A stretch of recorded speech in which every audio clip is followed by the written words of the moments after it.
সরিষার তেল খাও বাকি আসার বিষয়। ও আচ্ছা বাবা রে শুনো আমরা তো লেহাপড়া করছি না লেহাপড়া না করলে এতটুকু সচেতন তো আছে এইটার কথা কইব কি এর লাগিয়া সরিষা তেলের কথা তো কইতো না এটা খাও কারণ এটা খাইলে আর রোজগার কমে যাবো কেমনে রোজগার কমে যাবো গা এটা খাইলে তো মনে রোগ ব্যাধি বেশি হইব এর ইনকাম বাড়বো আবার এটা দেখো যখন মালিশের কথা ক তখন কলে একটু সরিষা তেল গরম হইরে রসুন গরম হইরে শরীরে মালিশ করো ঈদের কথা ক কিন্তু এটা খাওয়ার কথা ক না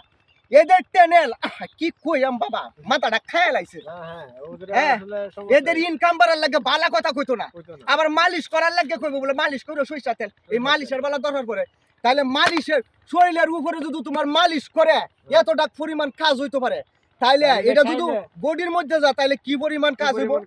একবার চিন্তা হইরে দেখো হ্যাঁ শরীর অবশ্যই সুস্থ থাকবে এটা আসলে ওরা বলে না এটা তাদের ইনকামের জন্য। হ্যাঁ তাইলে আমি আজ থেকে সচেতন হইলাম আমি সচেতন হইলাম তুমি হইলা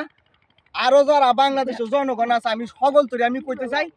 আপনারা এই 200 টাকা 220 টাকা লিটার সয়াবিন আর খায়েন না আমার বাংলাদেশের সরিষা তেল খান দেশে উৎপাদন বাড়ুক দেশ আয় উন্নত বাড়বো কর্মসংস্থান বাড়বো সব কিছু পারবো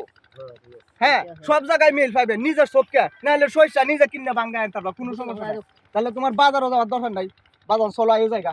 লাগবে না তোমার কাল যায় তোমার মেল ভাঙ্গা তেল না 200 টাকা 220 টাকা লিটার